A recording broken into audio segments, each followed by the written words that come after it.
नमस्कार दोस्तों, लोकसभा चुनाव में इस बार फुल खेला हो रहा है। पीएम मोदी ने जो 400 पार का नारा दिया था, उसे पूरा करने के लिए भारतीय जनता पार्टी हर स्तर पर जाने की कोशिश कर रही है। सूरत में क्या खेल हुआ वो किसी से छिपा नहीं है।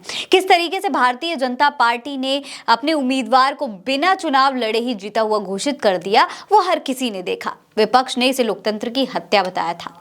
अब दोस्तों, सूरत के बाद इंदौर में भी कांग्रेस उम्मीदवार अक्षय कांति बम ने वोटिंग से कुछ दिन पहले अपना नामांकन पत्र वापस ले लिया, क्योंकि नामांकन की डेट निकल चुकी है। इसीलिए अब कोई नया नामांकन भी नहीं हो सकता है कांग्रेस की तरफ से। हैरानी की बात तो यह है दोस्तों कि इंदौर से कांग्रेस प्रत्याशी अपना नामांकन वापस लेने के लिए इंदौर के कलेक्टरेट ऑफिस में कैबिनेट मंत्री कैलाश विजयवर्गीय और बीजेपी विधायक रमेश मंदोला के साथ गए थे। इसके बाद उन्हीं के साथ बीजेपी दफ्तर भी पहुंचे और पार्टी की प्राथमिक सदस्यता ले ली। दोस्तों, कैलाश विजयवर्गीय के साथ कार में बैठे हुए उनकी ये जो तस्वीर आप देख रहे हैं, ये काफी वायरल हो रही है। खुद कैलाश विजयवर्गीय ने ये सेल्फी अपने एक्स अकाउंट पर शेयर की है और लिखा है, इंदौर से कांग्रेस के लोकसभा प्रत्याशी श्री अक्षय कांति बम जी का माननीय प्रधानमंत्री श्री नरेंद्र मोदी जी, राष्ट्रीय अध्यक्ष श्री जेपी नड्डा जी, मुख्यमंत्री मोहन यादव जी व प्रदेश अध्यक्ष श्री वीडी शर्मा जी के नेतृत्व में बीजेपी में स्वागत है। दोस्तों, बीजेपी ने इंदौर से मौजूदा सांसद शंकर लालवानी को टिकट दिया है।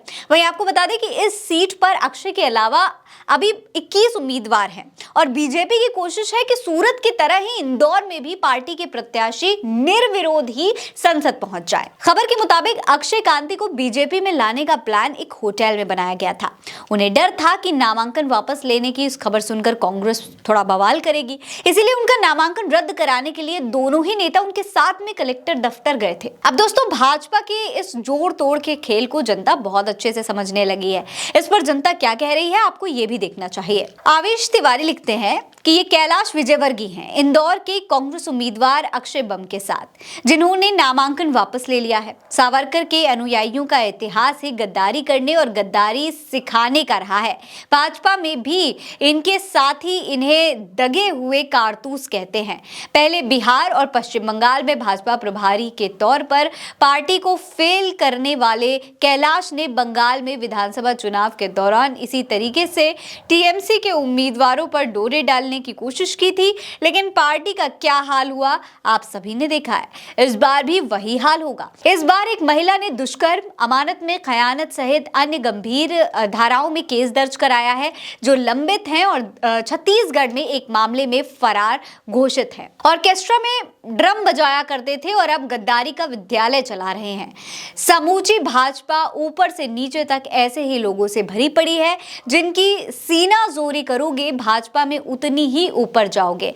कांग्रेस को आत्म मंथन करने की जरूरत है कि वो किसको टिकट दे रही है। इसके अलावा वंशराज दुबे का ये ट्वीट भी आपको देखना चाहिए। ये लिखते हैं कि देश का आखिरी चुनाव, गुजरात के सूरत के बाद अब इंदौर से कांग्रेस उम्मीदवार अक्षय कांति बम ने अपना नामांकन पत्र वापस लिया। कैलाश विजयवर्गीय और रमेश मंदोला के साथ रवाना हुए। खैर दोस्तों, 400 पार का जो शगुफा छोड़ा है, उसे पूरा करने के लिए हाथ पैर तो मारने ही पड़ेंगे।